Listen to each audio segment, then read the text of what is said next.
there is tension in the north as Benue government finally expel Miyetti Allah. We're talking about even the first class king in Benue State. Miyetti Allah leave our state now. We saw, for example, several group have always said that they want Miyetti Allah to be declared as terrorist in Nigeria. But now, with this kind of information coming through, that finally Miyetti Allah must leave Benue by all means. The Igbos are now asking our governors, why can't they do the same? Can't they take a copy from Benue State? But if you are watching for the first time, kindly subscribe to this YouTube channel, on notifications, drop your comment, click the like button, like this video. Also share with others. Miyetti Allah has been banned from Benue State. There is tension. We don't know what will come out of it in the north. Yorubas are here to ban them. Igbos are here to ban Miyetti Allah. What do you have to say about this? Yes, the rebellions that have risen up now, as in Bonye to Trebototoya, they have risen up now to stand on their ground to say, Miyetti Allah, what did they call themselves? I don't know. That's the S-men now. That is the S-men. They have been given a total compliant quit notice for them to do what? To evacuate. Upon Benue State, that is what it means. Yes, I love what the governor is saying. I love what the king is saying. I love what every other of the Benueans have, have stand up to do. Because these people are causing Nigeria is not good today. It's as a result of these people. No security in Nigeria because as a result of these people. They are caused us so harm, they are caused us so pain. But it surprises me and it pains me that when we are fighting to stop these people, especially as Benueans are fighting to chase these people away, that they should go back to their territory. The Igbo governor, in person of Opitamba, is employing and appointing a whole Fulani, a total Usmando Fodio, Usmando Fodio family lineage is the one now that the governor of Enugu State is given an appointment as a personal advisor, meaning that in the whole Enugu State, no capable brain there, meaning that in the whole southeast in Igbo land, nobody is able to handle that position. They warrant him or they make him to appoint that man as a special advisor.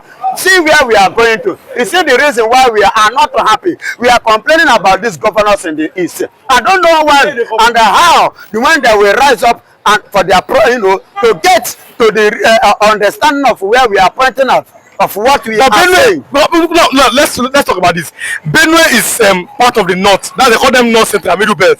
If Benue can give Miyetti Allah quick notice, is it why can't the other people too can do the same? Exactly.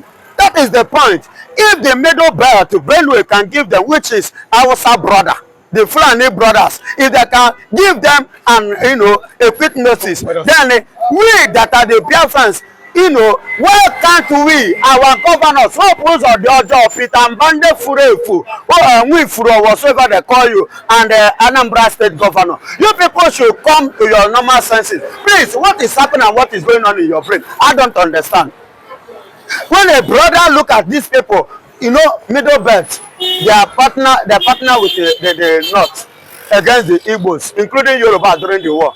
But now it's like the Yorubas are seems to be realizing the mistake that they have made. Likewise, the Benues now and the Plateaus, they are now realizing their mistake that they have made before, because the Hausas who brought this Fulani into Nigeria, who make them to have a stay, is now in a serious trouble, and they themselves cannot partner again. You can see today as we speak now that even Niger have adopted the Hausa as their official language instead of the Fulani. For you to see how quickly these people can cause a nation if opportunity or permission is given to them. But in the east, I don't know what is wrong with those governors that they are giving these people, an inch, an office, and giving them a space, to wax more stronger, even when we are trying to curb their excesses. 77 groups in the Middle Belt.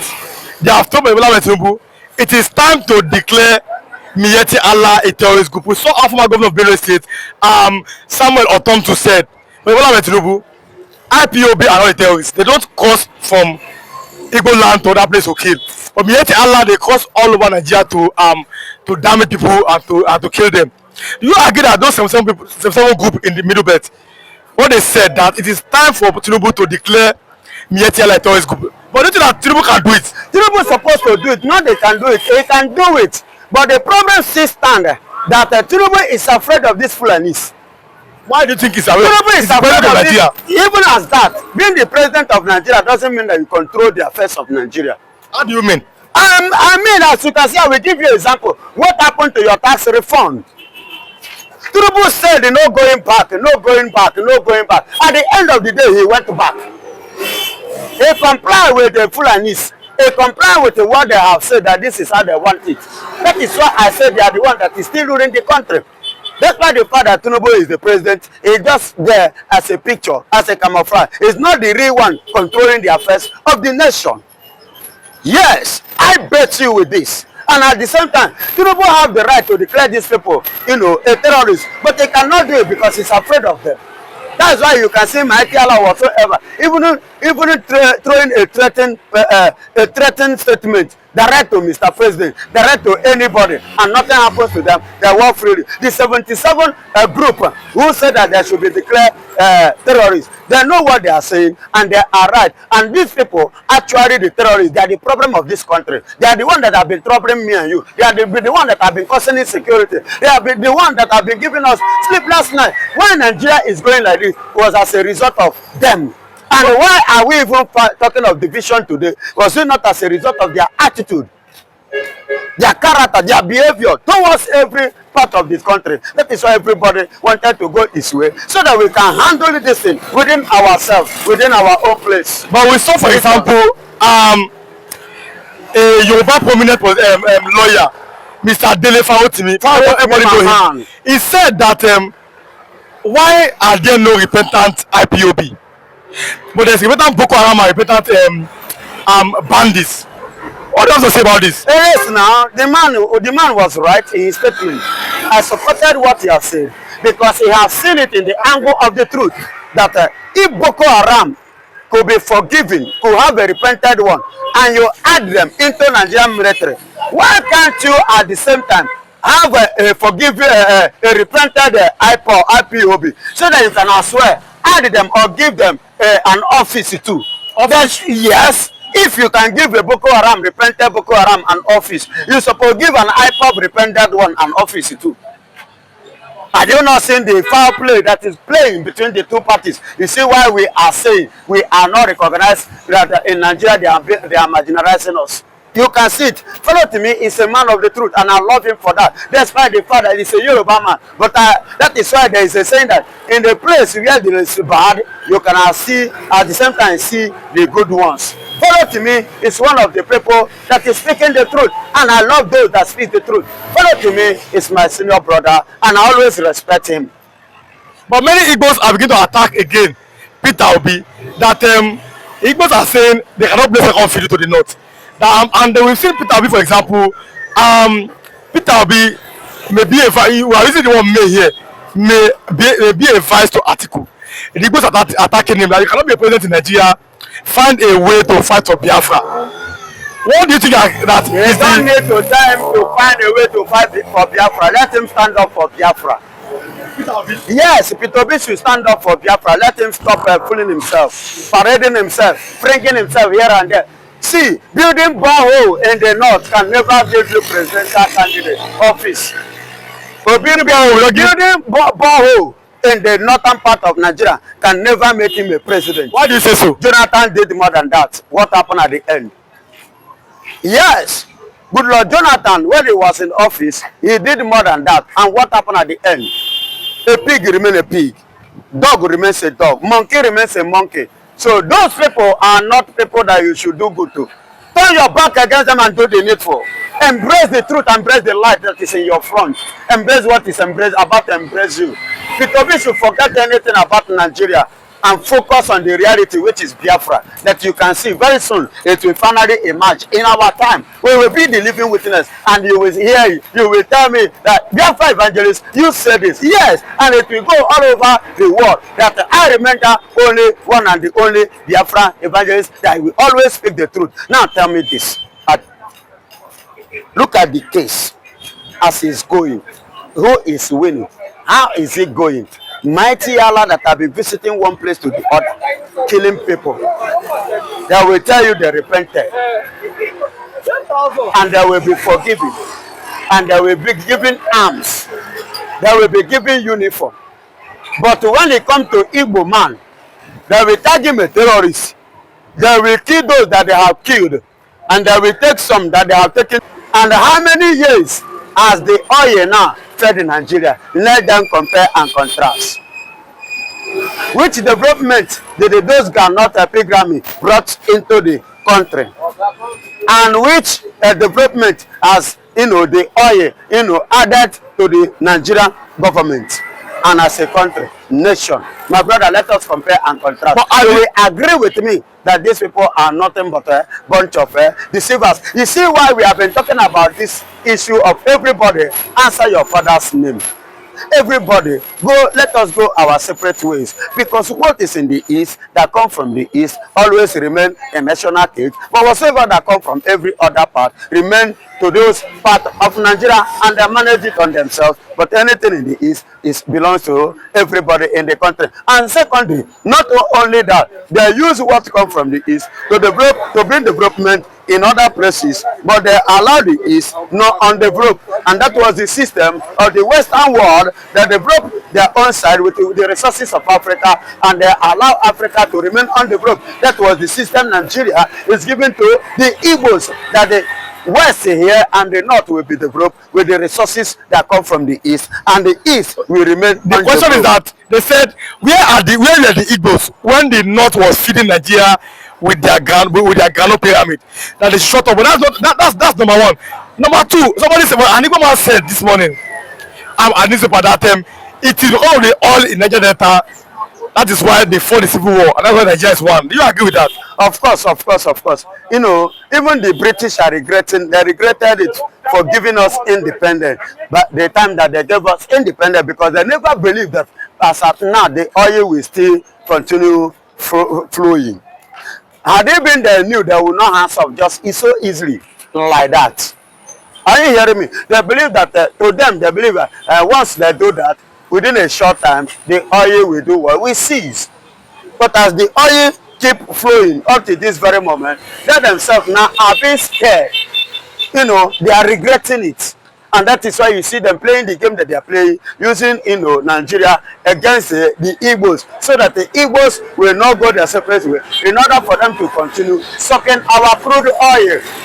And they are using the oil. Look at what Dangote is playing now. See Dangote now. The price of the oil in the east is higher. The one in here, they reduce it. The one that comes from the north, they did not to produce oil, but they have the lesser price now. Because from the onset, they have been in the position enjoying the resources of this country. They don't allow the people to enjoy it. That is why when Tinubu come in power, Tinubu, as initial stage, he came up with a kind of idea that everybody should have the experience of others are having. They were the one crying most, because during the tenure of Muhammadu Buhari, when he went and borrowed money, he shared the money. He used 60% and give it to the north, while he shared 40% to every other part of the Nigeria. But somebody said that Southern politicians are fools, but that's an opinion. That look at how Buhari was building railway line from Niger, Maradi to Katsina, but Jonathan was busy building schools in the north. You also give an example of him, who was building mosque up and down. Where is it today? And he also said, even Obasanjo, when he was a president of Nigeria, he used to develop Ogun State. Now, why are our politicians always afraid of the north?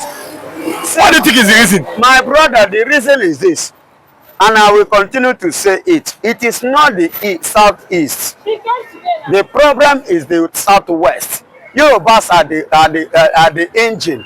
They are the source. They are the yes, my brother. You people are the one that make them to feel relevant. Yorubas are the one that make our side to the Fulanis to feel so important in this country, to feel that they own this country, that without them, nobody will succeed in this country. It is the Yorubas, I must tell you, because you people believe so much that after the Fulani, Yoruba man will go there. And that has been the system. So you people believe that's why. And whenever they appear with the name that they are in a large number. You people always give them the kudos. And I will not forget, minority, when you make mention of the Nigerian minority, you know, you don't need to argue or to doubt. You know that they are referring to the Igbos, the Easterners. But the Igbos are a major tribe in Nigeria. How did they become a minority? Of course, that is the way you people regard Igbos, and that is the class that you classify them. That is the group you people have grouped them, that they are the minority. And I will not forget it. The interview that granted Odumegwu Ojukwu in MITV before he died, I will not forget it. When they were asking, he said, I did not belong to majority, I belong to minority. I won't forget it. But now, another fact came today. Somebody said again that why can't the Igbos abandon Biafra and chase Nigeria presidency? My brother, that kind of I'm coming. The person was giving, he said that with that, this person is from Delta State, that if the Igbos abandon their Biafra and find a way to call Nigeria president, then other tribes will trust them. That what do the Igbos want, Biafra or Nigeria presidency? We don't need president, we need Biafra. Biafra is more paid and more better than what? Than Nigerian presidency. Presidents of how many days? Something as high as 8 years. You go out there, they will continue their nonsense. So which again do we stand than to have our Biafra and have our own nation and have our own country and have our own place? Then we will have a law that which everybody will be under the law. Nobody will be above the law. And that is the kind of country we want to run. That is the government we want to run. That is the kind of system we want to run. Everybody will manage what is in their own place and give a contribution to the federal purse. That is how the British run their own system of government, and that is how it was run in America. And that is why you see every state in America are developing. Every state in British, in London, you see them, you know, being developed. But the British doesn't want Nigeria to be developed. That is why they are doing what they are doing, instigating, using the foolish one, the stupid Nigerians, you know, to instigate their evil here in Nigeria. And that was why we, the Igbos, we rose up now and we said, we are going for Biafra because we know what they know and we even know better than them. Because there are more about the Igbos than Nigeria is here to, even the world is here to discover. Somebody said that that the word Biafra is far older than Nigeria, and it causes another controversy again. No, it didn't. Biafra and Nigeria, right. Which one is more older? Biafra had a meeting one certain time on how Igbos are taking over the Yoruba. Then he asked a question. You that is saying that Igbos have occupied your land, or did they force you to collect land from you? You present it as for sale, and they paid you money, and they collect the land. Can you give them the money back in order to take your land back? That is why I say both Ambode, Google it. This thing that I said, Google it. The thing brought serious issues which they have to go to meet in regard to this. The Igbos have bought almost their properties in Lagos. Igbos are prospering. Do you know how they are prospering? Do you give them money? Did they borrow money from you? They hustle, Baba, hustle. When you hustle, you survive. Pray to God Almighty to help you. The Bible says that He will bless the work of your hand. So Igbos will get what they are doing. And with what they are doing, that is what God is blessing them with. You understand? As you can see yesterday, see what he playing in the court. Why are they going against it? He said, burn Lagos down. Burn Lagos down. Where was he when he said burn Lagos down? During the NSAS, was it Nnamdi Kanu that instigated NSAS? Was it Nnamdi Kanu that said you people should go to Tollgate and protest? Was Nnamdi Kanu in Nigeria under NSAS protest? Did Nnamdi Kanu sponsor any protest? Did he even contribute to ₦1 for the protest? I am asking. Did Nnamdi Kanu appear on the protest ground? So why do you people say that he was the one that said burn down Lagos? And moreover, was Lagos burned down? If Lagos was burned down, look at all these buildings, you will not see it. Now let's leave that one. Yesterday the DSS they said it that they are not the one that arrested Nnamdi Kanu from Kidnappers Nnamdi Kanu. They said kidnap. They said DSS said they don't that they are not the ones that arrested Nnamdi Kanu from Kenya. But the question is, who actually arrested him? That is the question you should ask the same DSS. If you say you are not the one that kidnapped Nnamdi Kanu from Kenya, then who did? If you are not the one that kidnapped Nnamdi Kanu from Kenya, Where is Nnamdi Kanu today? Under whose custody is Nnamdi Kanu? Is he not in DSS? Where is Nnamdi Kanu coming from to go to court? Was he not from DSS? If they are denying it, that they are not the one, who did? I could remember during Muhammadu Buhari tenure, because it was that time that they kidnapped Nnamdi Kanu. Like Muhammad, the Minister of Information, was the one, he said it clearly, that any country, anybody that will help them, to kidnap Nnamdi Kanu, to capture Nnamdi Kanu, that they will give that person or the country $100 million. That was their promise, of which you and I saw it clearly. Excuse me, you saw it clearly on how Nnamdi Kanu was brought to Nigeria. He was brought to Nigeria under coma because they have paid the money to Kenya government, and with the help of a French Interpol that reviewed the place where Nnamdi Kanu was in Kenya. So Kenya government as at that time sent the men, they went there and they beat him up. After beating him, he found himself in a coma state. That was where they now packed him, like package him with a sack, like Indomie, and they packed him like that, bring him back to Nigeria under the government of Muhammadu Buhari, and Lai Muhammad as the information minister. But it wasn't like a solution to Nnamdi Kanu's case. As Biafra have said, that's